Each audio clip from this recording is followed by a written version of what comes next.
الحمد للہ وحدہ والصلاة والسلام علی من لا نبی بعدہ وعلی آلہ واصحابہ ومن تبع ہدیہ اما بعد۔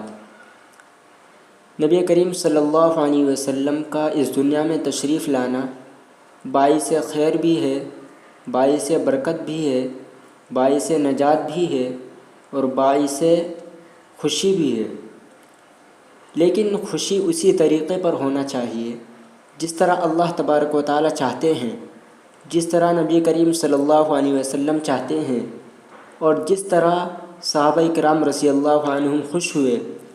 خوشی کا مطلب یہ نہ ہو کہ دین کو ایک طرف رکھ دیا جائے اور اپنی منمانی کی جائے۔ خوشی کا مطلب یہ نہ ہو کہ دین کو بدل دیا جائے۔ خوشی کا مطلب یہ نہ ہو کہ شریعت کو بدل دیا جائے۔ خوشی کا مطلب یہ نہ ہو کہ شریعت کے احکام کو بدل دیا جائے، بلکہ خوشی اسی طریقے پر ہو جس کو اللہ تبارک و تعالی اور اس کے رسول چاہتے ہیں۔ تو دیکھیے، نبی کریم صلی اللہ علیہ وسلم کے اس دنیا میں آنے پر خوش ہونا چاہیے۔ جو آپ صلی اللہ علیہ وسلم کے دنیا میں آنے پر خوش نہ ہو، ہمیں اس پر بڑا تعجب ہے۔ لیکن خوشی دو طرح کی ہوتی ہے، ایک خوشی ہوتی ہے بڑوں والی اور ایک خوشی ہوتی ہے چھوٹوں والی۔ دیکھیے، میں دونوں خوشیوں کو ایک مثال کے ساتھ آپ کو سمجھاتا ہوں۔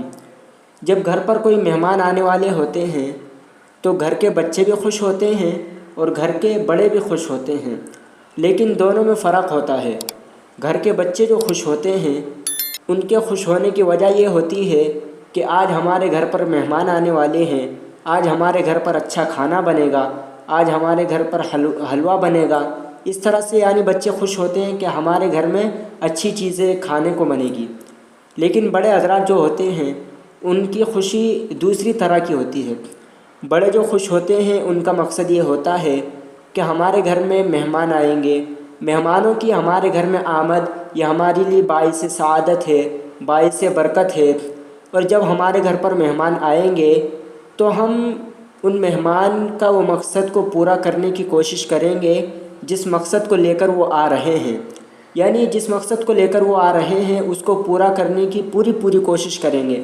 تو بڑوں کا مقصد یہ ہوتا ہے۔ تو اب دیکھیے، ہم جو نبی صلی اللہ علیہ وسلم کی ولادت پر جو خوش ہوتے ہیں وہ بڑوں کی طرح خوش ہوتے ہیں، لیکن بعض لوگ وہ ہیں جو بچوں کی طرح خوش ہوتے ہیں، اور جو لوگ بچوں کی طرح خوش ہوتے ہیں وہ دلیل بھی دیتے ہیں بچوں والی۔ دیکھیے، وہ دلیل دیتے ہیں، اولاً تو وہ دلیل بنتی ہی نہیں، لیکن پھر بھی وہ دلیل دیتے ہیں۔ دلیل سنیے، وہ دلیل کیا دیتے؟ ان کی دلیل یہ ہے کہ جب نبی کریم صلی اللہ علیہ وسلم مکہ مکرمہ سے مدینہ منورہ تشریف لائے تو مدینہ والوں نے، مدینہ کی بچیوں نے آپ صلی اللہ علیہ وسلم کی آمد کی خوشی میں اشعار پڑھے۔ تو دیکھیے، ہم سب سے پہلے تو ان سے یہ پوچھنا چاہتے ہیں کہ ان بچیوں نے جو اشعار پڑھے تھے، پہلے تو ہم کو یہ بتائیے کہ وہ بچیاں تھیں یا پھر وہ بڑے تھے؟ تو ظاہر سی بات ہے وہ یہی کہیں گے کہ بچیاں تھیں۔ تو ہم ان سے کہتے ہیں کہ بھائی، آپ تو بڑے ہیں، آپ بچیوں والی خوشی کیوں مناتے ہیں؟ آپ کو چاہیے کہ آپ بڑوں والی خوشی منائیں۔ اچھا ٹھیک ہے، مان لیتے ہیں کہ آپ بڑے رہنے کے باوجود بھی چھوٹوں والی خوشی مناتے ہیں۔ تو ہم دوسرا سوال ان سے یہ کرتے ہیں کہ ان بچیوں نے جو اشعار پڑھے تھے وہ نبی صلی اللہ علیہ وسلم کے دنیا میں آنے پر، یعنی مکہ میں جب ولادت ہوئی اس وقت پڑھے تھے یا پھر مکہ مکرمہ سے مدینہ منورہ آنے پر پڑھے تھے؟ تو ظاہر سی بات ہے وہ جواب دیں گے کہ مکہ مکرمہ سے مدینہ منورہ آنے پر پڑھے تھے۔ تو پھر ہم ان سے کہیں گے کہ اچھا، جب انہوں نے مکہ سے مدینہ آنے پر شعر پڑھے تھے تو آپ حضور صلی اللہ علیہ وسلم کی ولادت کے دن پر کیوں خوشی مناتے ہو؟ آپ کو چاہیے کہ جب آپ صلی اللہ علیہ وسلم آپ کے شہر میں تشریف لائے مدینہ سے، اس وقت آپ خوشی منائے۔ تو دیکھیے، یہ دلیل ان کی کوئی بنتی نہیں۔ اور تیسرا سوال ہم اس دلیل پر یہ کریں گے کہ ان بچیوں نے جو اشعار پڑھے تھے وہ انہوں نے ہر سال پڑھے تھے یا صرف اسی سال پڑھے تھے جس سال آپ صلی اللہ علیہ وسلم مدینہ منورہ تشریف لائے؟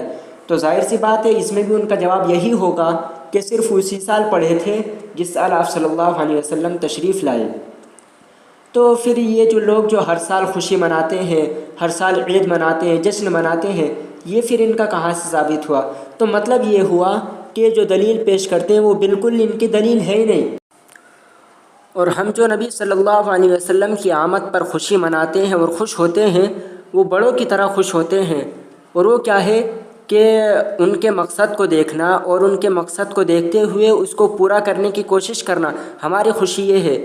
تو دیکھیے نبی کریم صلی اللہ علیہ وسلم جو اس دنیا میں تشریف لائے، ان کا مقصد یہ تھا کہ مخلوق سے کٹ کر اللہ سے جڑ جائے، تو ہم وہی کام کرتے ہیں، مخلوق کو مخلوق سے کاٹ کر اللہ سے جوڑنے کی کوشش کرتے ہیں۔ اور نبی کا منشا یہ تھا، نبی کا مقصد یہ تھا کہ میرا ہر امتی نمازی بن جائے، تو ہمارا مقصد وہی ہوتا ہے کہ ہر امتی نمازی بن جائے، دین کا تابع دار بن جائے، دین کے مطابق زندگی گزارنے والا بن جائے۔ تو یہ کون کہتا ہے کہ ہم نبی صلی اللہ علیہ وسلم کی ولادت پر خوشی نہیں مناتے، خوش نہیں ہوتے؟ بلکہ خوش ہم بھی ہوتے ہیں، لیکن ہماری خوشی کا طریقہ وہ ہوتا ہے جو کہ بڑوں کی خوشی کا طریقہ ہوتا ہے۔